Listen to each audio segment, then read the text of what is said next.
The recording is in progress. All right. So, hello. I am SB Rawz. I am a coach and messy whole human.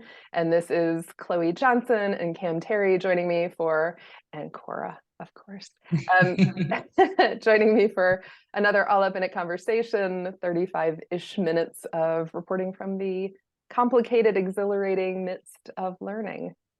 So really excited to be having this conversation with y'all. I feel like it's very much in alignment with conversations we have whenever we get together. Right. So I'd love to just kick it to both of you to share with whoever happens to be watching how you understand yourselves as humans these days. Who are you? That's a big question. You go first. Oh yeah. Well, I'm relearning.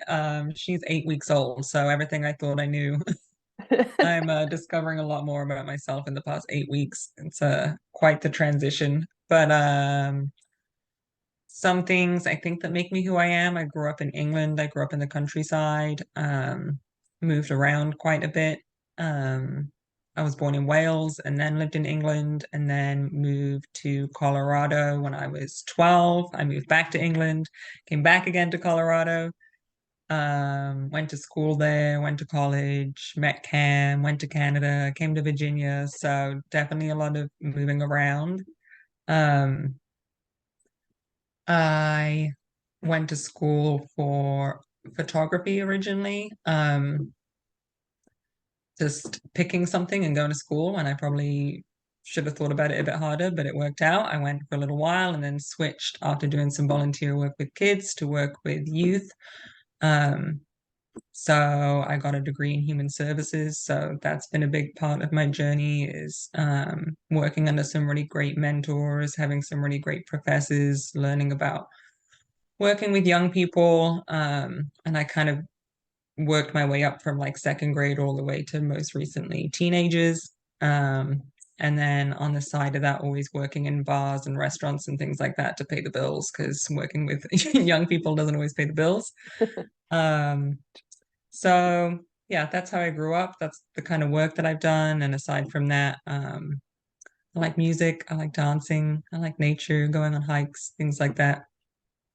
Doing stuff like this. Love it. Yeah. Gosh, what makes me who I am? That's a big question. I did not have as diverse a journey as Chloe growing up. You know, I spent all of my growing up years in the Front Range of Colorado. So I was born and raised in Colorado Springs, and I also have a degree that I'm not using. Well, not using is a stretch, but that is different from how I found myself professionally. I went to film school and found not long after graduating film school that instead I wanted to be a farmer. But it took some time for me to figure out how I could make that work, you know. So I learned how to grow vegetables in the backyard, and slowly over the course of 5 or 6 years gained enough confidence that I felt like I could start a business growing vegetables for market. And that's what brought us to Virginia. Once we decided that I wanted to start this business. Chloe's parents had recently moved to Roanoke and offered to let me start a farm in their backyard. And they didn't offer that unsolicited. That was kind of the idea I was working with. And it does sound really kooky, and it is, but it worked, you know. And so for the last 5 years, I've run an urban vegetable farm that is diversified over a mixture of backyard lots and community garden property and our own backyard here at home. And that network has, grown and shrunk from 2 yards up to 6 different properties at one point. So for the last 5 years, you know, growing and selling vegetables to our community is how I've paid my bills. And I would say that it brought me to the most fulfilling day-to-day career life I could have imagined, like making that career shift. So I have no regrets around not using that dusty film degree at this point. It's not actually relevant to our conversation today, but just a week or two ago, I was talking to a woman who had her husband had a farm, and they eventually sold the farm, blah, blah, blah. But one of the things that she was saying was how most farmers are really rotten at marketing. And I sent her your YouTube channel because I was like, wait for this. This guy has a background in film, and I think you're going to be really impressed. And of course she was. So yeah, to your point earlier, we don't always use our backgrounds the way we anticipate when we start collecting that information, but it can really be handy, right? Absolutely. Yeah, it's not a problem for us to put together a flyer or a Instagram video promoting something we want to do, right? And so not being intimidated by the digital world is something that is unique among farmers. I definitely don't take that for granted. Yeah, absolutely. Well, I would love to hear what's been percolating for each of you or both of you together when I asked you to come here and share what you're all up in the midst of, what your learning curve is looking like. You alluded to a really massive one, Chloe, which is becoming parenting. parents. Yeah. And on that note, I don't know. I know that Cam is next to me on a yoga ball, but people watching might think that he's just like bobbing in water or something. But he's on like a bouncing ball. Yes. For the baby's sake. In case anyone's Anybody who's wondering spent how any this time is with happening. babies, right? Like, oh yeah. Yeah, parenting's been a big transition for us. We were definitely like the 20-something millennials that did not have kids on the radar. We're just doing our thing, living our lives, happy traveling and working and that kind of thing for a long time. And dodging questions from the parents about grandkids. And yeah, somehow in the past year or so, we changed our mind, and we're fortunate that we could grow and have this little baby that's now here with us. Yep, she's 8 weeks today. Wow. And I was just telling Cam that she's my biggest teacher. I was talking about like mentors and things that I've had like that in the past who have been amazing, but she really uncovers anything that you've been suppressing or hiding or have never dealt with, like my own insecurities or things like that, or just like being impatient or things like that. You just have to dig way deeper, find patience, practice your breathing to show up for her, and then thinking about like the negative things I tell myself. Like one that came up yesterday is like, oh, I'm so stupid. Like I always tell myself I'm stupid if I do something wrong. And I got to work on that. Like I would never want her to give herself that message. You know what I mean? Like if she were to say that to herself one day, I'd be like, there's no way, absolutely not. So how am I modeling that for her, Yeah, I think, one thing I wrote down is around parenthood is like the learning curve is incredibly steep, right? Like you go from trying to make sure you're as expert as you can be on birthing, right? And we did that. And then as soon as that process is over, which I would say the version we got of birth was completely butchered compared to what we were hoping for also, right? And then in that moment afterwards, it's like now there is no greater need in the world than the one that you must serve right now, and you've never done it before. And that is like the steepest of learning curves. But one thing that I find interesting is like Chloe talks about how she's learning so much about herself in this process. And I would say I've learned some about myself, but more of what I'm learning is about other people, right? Like watching the development of of a newborn who like comes out of the womb and can do nothing besides suck and swallow and breathe and poop and poop and real good at that. and slowly her abilities being added to her palate has just been a really fascinating experience for me, and it automatically shifted for me the way I think about other people, even adults, right? Like I just feel like I have more grace for people because one day they were kids, and and I caught myself the other day. What was the name of that animal? The tarsier. Yeah.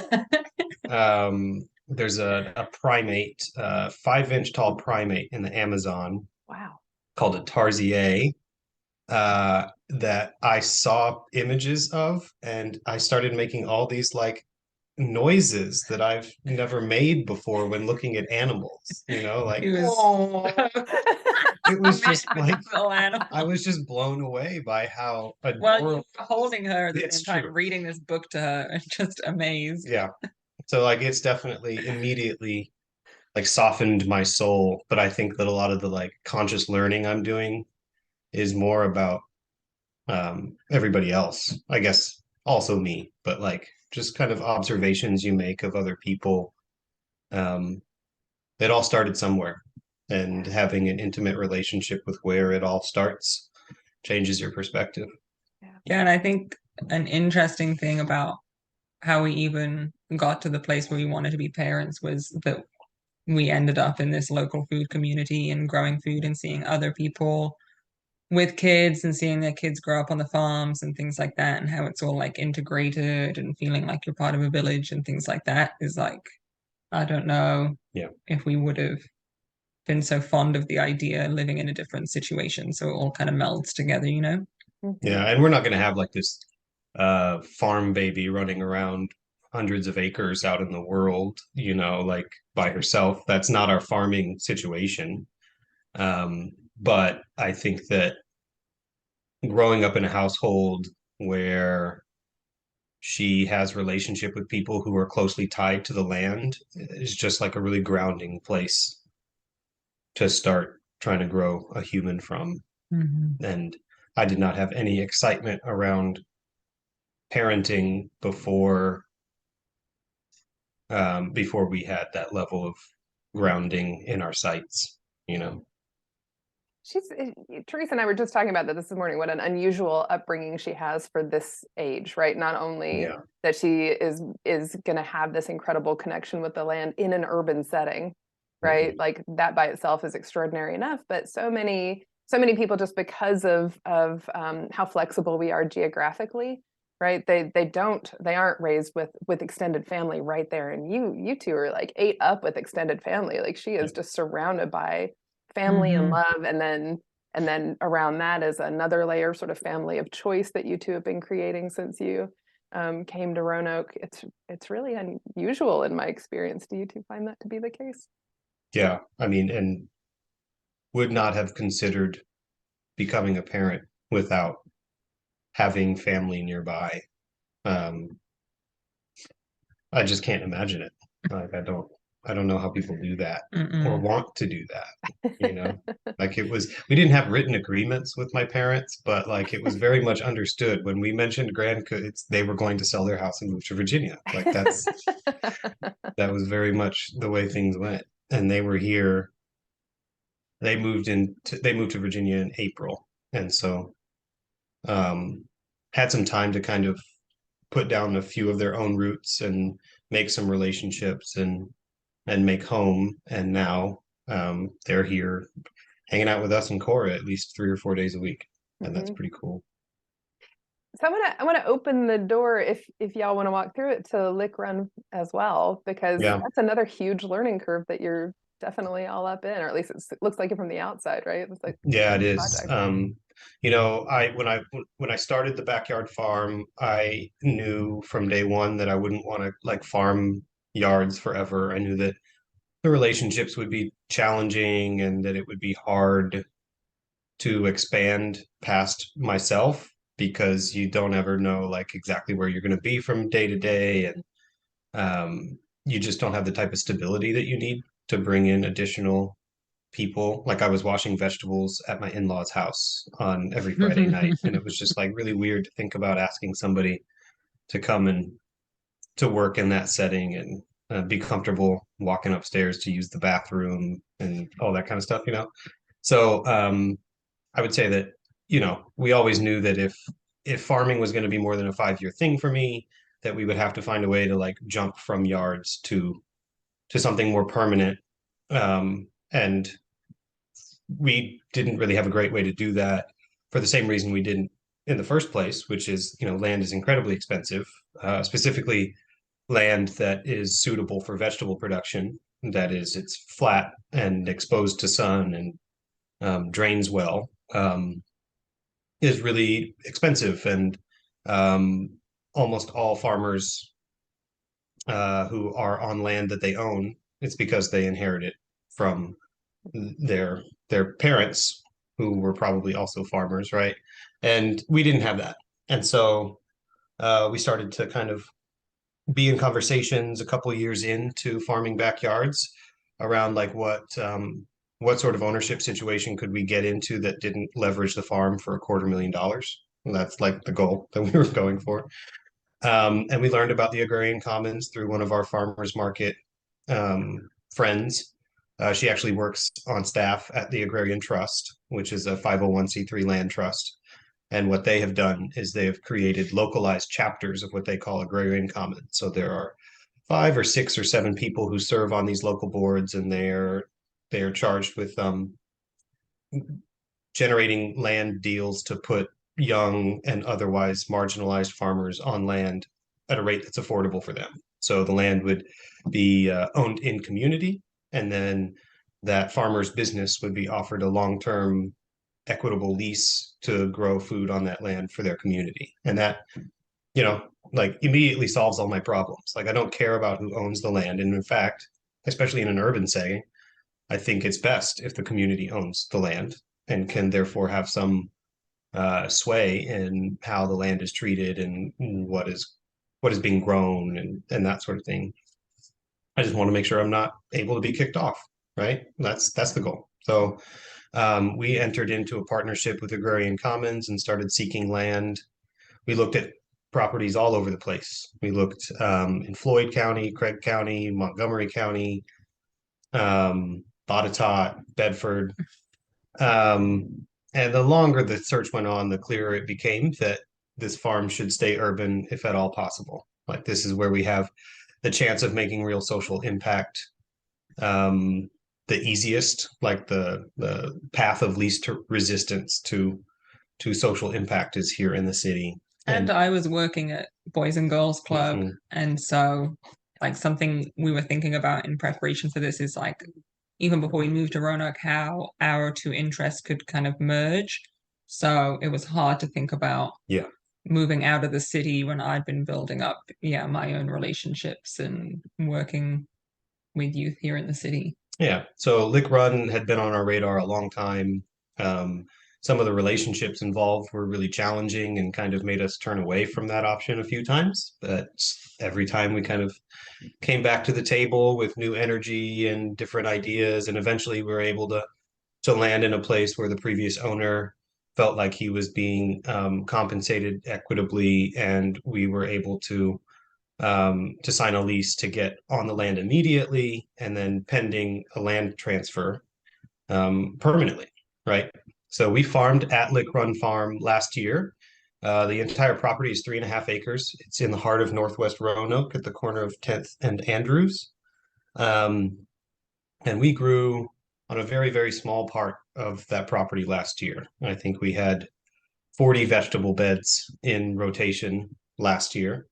And this year we'll have over 100. So we're going to double the production on that land year to year.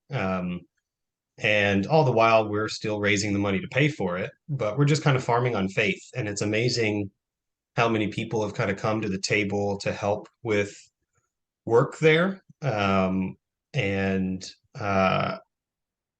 lend their specific and specialized skills to what we're trying to accomplish. There are so many moving parts. There's a 120-year-old farmhouse that we're working on restoring to be the farm office and a bit of a community center. We had to put up 1,400 feet of deer fence.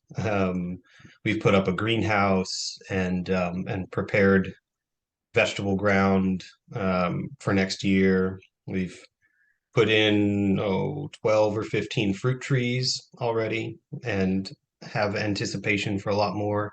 We have this vision for Lick Run being a place that's very open to the public, where people can come unannounced on a lunch break and take lunch under a tree and just hang out and get some fresh air, and also a lot of educational opportunities.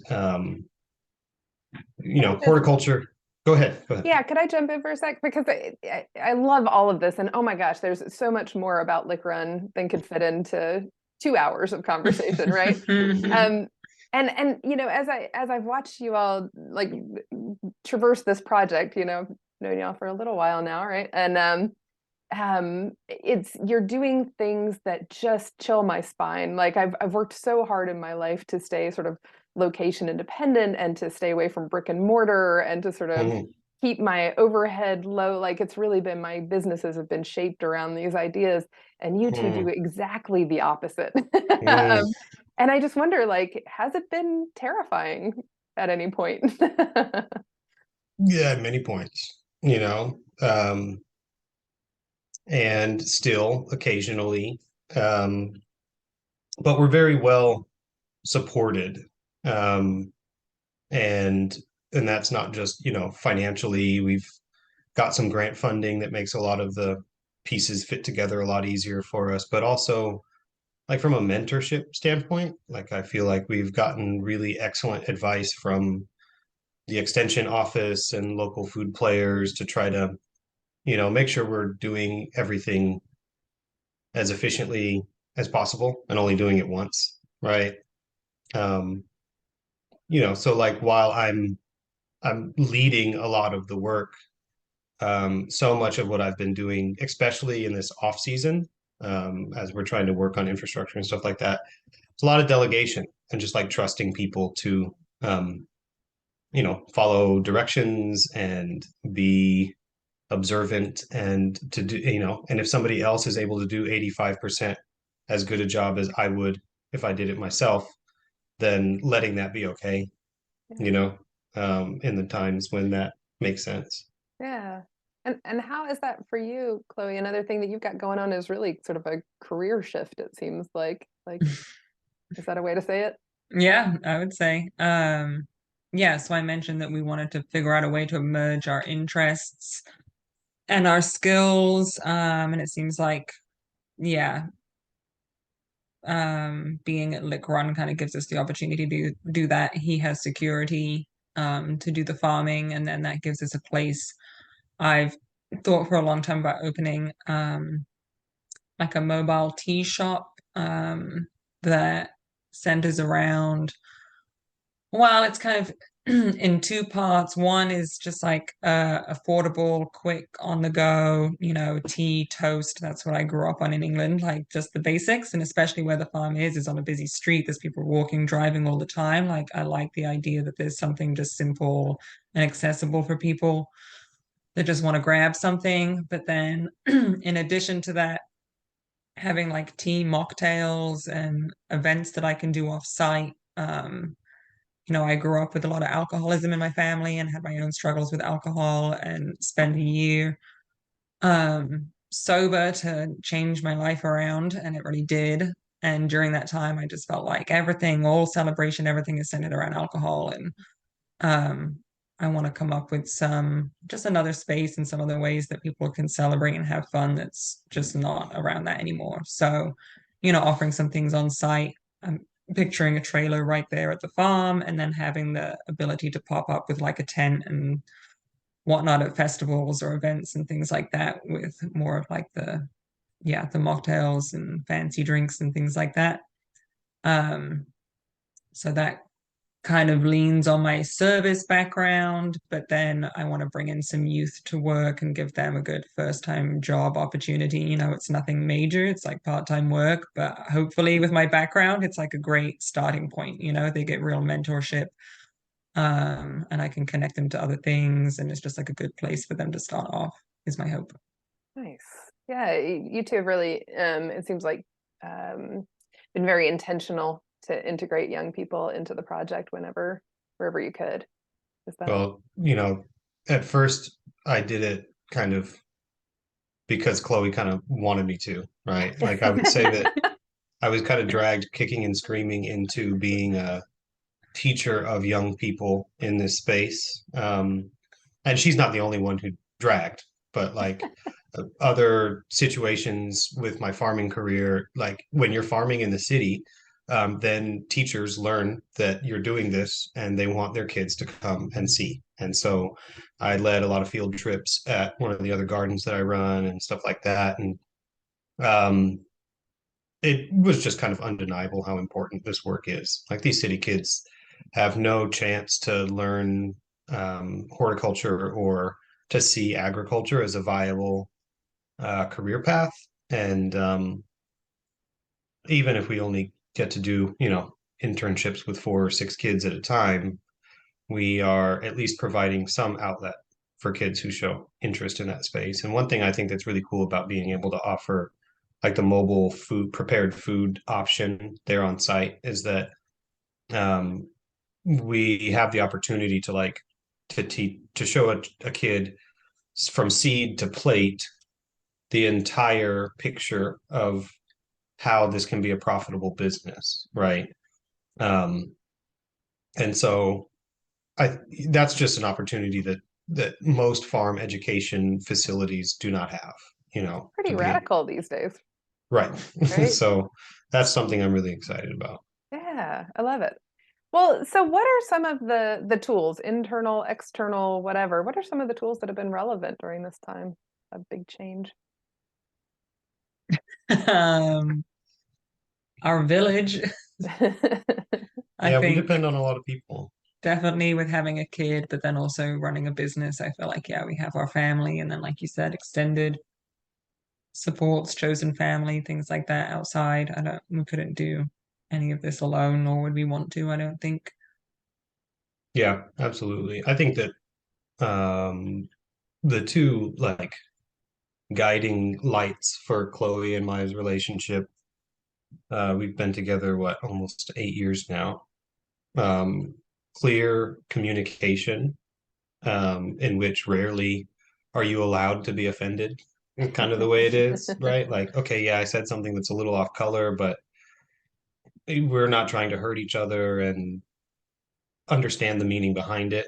Giving each other grace when we want to communicate clearly, and then shared values. I just like there are a lot of ways in which Chloe and I are not similar, and being accepting of that, willing to poke fun at it maybe occasionally, but making sure that what we value is where we are similar. Like that's where our Venn diagram really comes together. And shared values results in it makes it easy to form shared goals, and then all of the work feels easier to share, I think.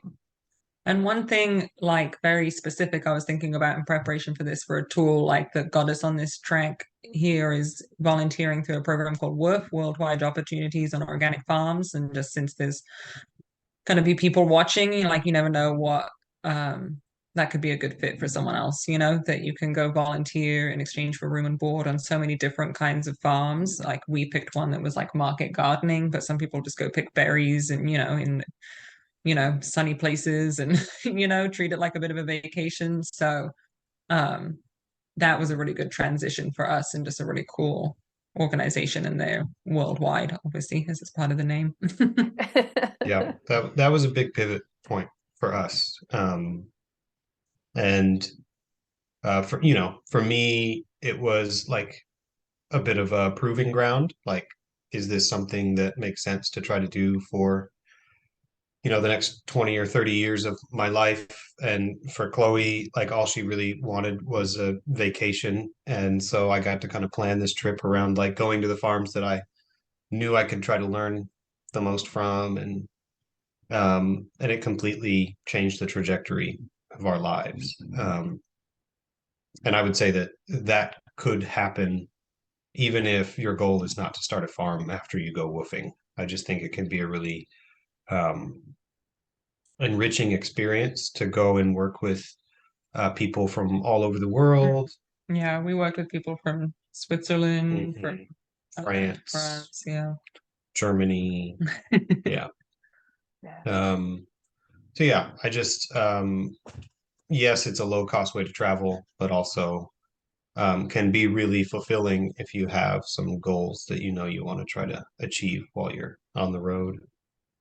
I love that. And yeah, what you said, Cam, about the way you two collaborate, and I've certainly heard you describe that also in the past, Chloe, is something that's so abundantly apparent spending time with each of you. In fact, it's something that I noticed about you early in noticing and knowing you, is that you two have this very clear and like warm connection that feels very like unconscious almost. I mean, I know you both work on it a lot, but there's a flow between you two whenever you're in a space together that's sort of like, yeah, I can't describe it beyond that, but it's really cool to be around.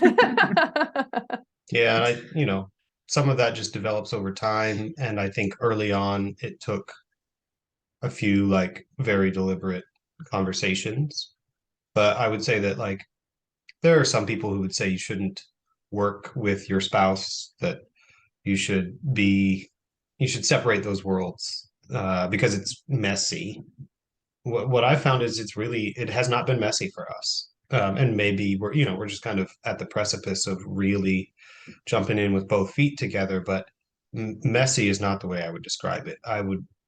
It is so energizing to be able to see your spouse working in their element and being successful. And so maybe it's not for everybody, but I think it's going to work for us. Yeah. Well, my friends, it is time to start wrapping up today, which I'm both like, yay, this has been so delightful, and also like I always want more time with you. And I want to take a couple of minutes, a few minutes, however long, for you to highlight a nonprofit or whoever you want to bring to the table and talk about a minute. Sure. We have more than one nonprofit partner in growing food for this community and all that. But who I would like to highlight is Agrarian Trust. It is with an aging farmer population. The average farmer in the United States is somewhere around 62 years old. It doesn't take a whole lot of precise math to see that there's a bit of a cliff ahead for land access in this country, right? Because as farmers choose to retire, most often the only thing they have that they can use to retire is their land, and that land is often sold to the highest bidder. The highest bidder is more often than not either a developer or a well-funded commodity farm conglomerate that will just kind of add their acres to the hundreds of thousands they already operate, and will pump more corn and soy into the veins of American eaters who do not need it, right? So Agrarian Trust sees that cliff and tries to address that problem with inventive land ownership models. And we really believe in that mission. And so Agrarian Commons is still raising the money for us to be able to be on this land long term. We've raised about 2/3 of our fundraising goal. I would encourage people to just check out the fundraising page at agrariantrust.org to learn a little bit about like why this matters, why commons ownership of farmland is a real should be for our status, and know that if you choose to give, your donation is tax deductible, and if you choose not to give, the least you could do is share with somebody else who might, because really it's all about eyeballs for us at this point. So much of our financial support has come locally, but a lot of it has not, so don't limit the sharing of this information to people who live in Southwest Virginia. Share with everybody and help Post it us on your hit our socials, goals. people. That's right. That's Yeah. exactly right. Is there anyone else you wanted to put out into the world? Chloe, did you have? No, that was our focus. Great. Understandably, it's an incredible organization. It's been really exciting to watch the fundraising effort, and yeah, just always over here in the Rawz household, rooting for y'all and grateful to know that you're out in the world doing such a beautiful work. Thank you. Thank you. Yeah, thanks for joining me in this conversation. This is such a delight, and I'm just sort of in awe that Kora stayed asleep or quiet the whole time. Is she asleep? She's out. Yeah, she loves that little rant. I mean, how could she not? That looks Right. so cozy. All right, well, thank you again for joining me in this, and to anybody else watching, and of course to you too, wishing everybody ease and joy in the midst of our ongoing learning curves as humans. Great. Yep. Thanks Thanks for so having much. us.